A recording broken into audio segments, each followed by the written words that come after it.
Hello students, तो कैसे आप लोग। आई होप कि आप लोग बहुत अच्छे होंगे और अपनी स्टडी अच्छे से कर रहे होंगे। यदि आपने हमारी पिछली क्लास देखी होंगी तो आपको याद होगा कि हमने आपको पहला चैप्टर पूरा कंप्लीट करवा दिया है और उसके जितने सवाल थे सारे सवाल सॉल्व करवा दिए हैं। तो आज से हम सेकंड चैप्टर स्टार्ट करेंगे। सेकंड चैप्टर का नाम है बहुपद, ठीक है, पॉलिनोमियल्स। सो किसी भी चैप्टर के सवाल लगाने से पहले उसके बारे में डिस्कस करना बहुत ज़रूरी है। So today we will discuss about polynomials. तो इसको हम बहुपद को दो तरीके से क्लासिफाई कर सकते हैं, ठीक है। पहला तो घातों के आधार पे और दूसरा पदों की संख्या के आधार पे। तो यदि घातों के आधार पे बहुपद को क्लासिफाई किया जाए, देखा जाए कितने प्रकार के होते हैं, तो पहला होता है आपका एक घात वाला। जो भी एक घात वाला बहुपद होगा उसको हम क्या कहेंगे, रेखिक बहुपद, ठीक है। इंग्लिश में बोले तो लीनियर पॉलिनोमियल्स, ठीक है। तो रेखिक बहुपद कैसा होता है, एक घात वाला। जैसे हमने लिखा 2x + 4, तो ये क्या है आपका एक रेखिक बहुपद है, क्योंकि x पे हमेशा 1 की पावर होती है, ठीक है। और इसी तरह से जैसे ये लिखा हुआ है 2y + 5, ठीक है, तो ये भी आपका रेखिक बहुपद है। इसी प्रकार से अनेकों रेखिक बहुपद हो सकते हैं, ठीक है। दूसरा है आपका दो घात वाला। तो जो भी दो घात वाला बहुपद होगा उसको हम क्या कहेंगे, द्विघात बहुपद, ठीक है, यानी कि क्वाड्रेटिक पॉलिनोमियल्स, ठीक है। और ये दो घात वाला कैसा होगा आपका, इसमें सबसे बड़ी पावर 2 की होगी, ठीक है। जैसे कि यहाँ पे लगी है 2x की पावर 2। इसी तरीके से ये भी आपका द्विघात बहुपद कहलाएगा, ठीक है। इसी तरह से ये भी अनेक हो सकते हैं, ठीक। यहाँ पे लिख दे रहे हम ETC, ओके। तीसरा है आपका इसी में तीन घात वाला। तो जो भी तीन घात वाला बहुपद होगा उसको हम क्या कहेंगे, त्रिघात बहुपद, यानी कि क्यूबिक पॉलिनोमियल्स। तो तीन घात वाला कैसा होगा, जैसे हमने लिखा 5x³ - 3x + 4। इस तरीके से बहुत सारे आपके तीन घात वाले बहुपद भी हो सकते हैं, यानी कि इनकी भी संख्या कैसी है, अनंत, ठीक। चौथा है आपका चार घात वाला बहुपद। तो जो चार घात वाला होगा उसको हम क्या बोलेंगे, चतुर्थ घात बहुपद। इंग्लिश में बोले तो बाई क्वाड्रेटिक पॉलिनोमियल्स। इसमें सबसे बड़ी पावर क्या होगी, 4 की पावर होगी, ठीक है।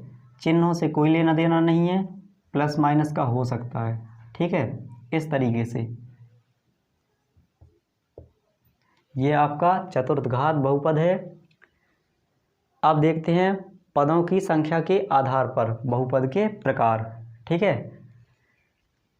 तो पदों की संख्या के आधार पर भी ये कई प्रकार के हो सकते हैं। जैसे कि एक पद वाला बहुपद, तो इसको हम बोलेंगे एक पदी बहुपद, ठीक है, जिसमें एक ही पद हो। जैसे यहाँ पे लिखा हमने 4x³, तो ये भी आपका क्या है, एक पदी बहुपद है।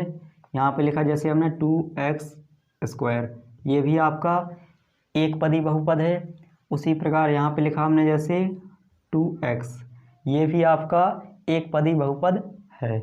इसी तरह से बहुत सारे अनेक एक पद वाले बहुपद हो सकते हैं, ठीक है। दूसरा आपका दो पद वाला। तो दो पद वाले को बोलेंगे हम द्विपदी बहुपद, ठीक है, जिसमें दो पद हों, अधिकतम 2 ही पद होने चाहिए, ठीक है, उससे अधिक पद नहीं होने चाहिए।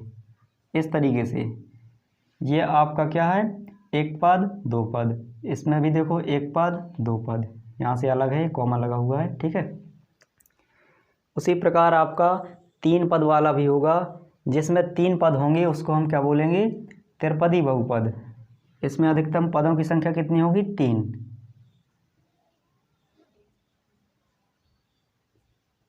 जैसे कि ये हो गया आपका 4x² - 5x + 4।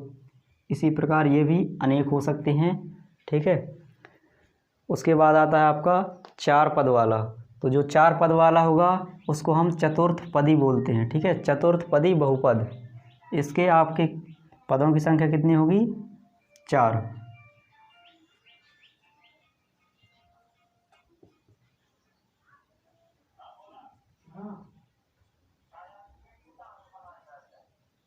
ये इस प्रकार से हो जाएगा। ठीक है, तो आई होप कि आपको बहुपद के जो भी जितने भी टाइप्स होते हैं, जितने भी प्रकार होते हैं, समझ में आ गया होगा आपको।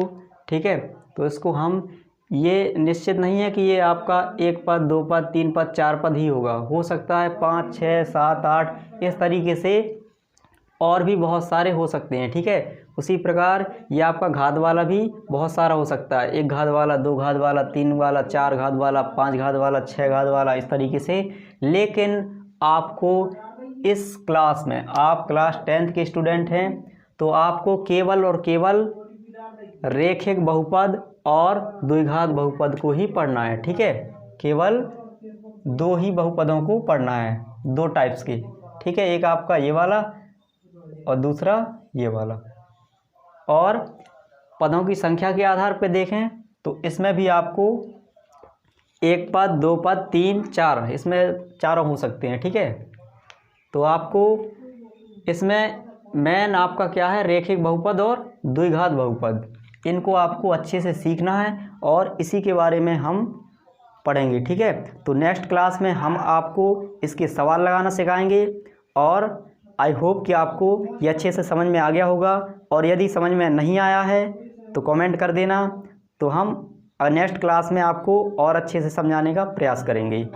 तो कहते हैं, कोशिश कर, हल निकलेगा, आज नहीं तो कल निकलेगा, बिल्कुल निकलेगा। इसीलिए हर एक व्यक्ति को कोशिश करते रहना चाहिए। ठीक है, क्योंकि कोशिश करने वालों की कभी हार नहीं होती, आपने सुना भी होगा। सो आई होप कि आपको समझ में आ गया होगा। तो आज की इस क्लास को यहीं पर समाप्त करते हैं। धन्यवाद।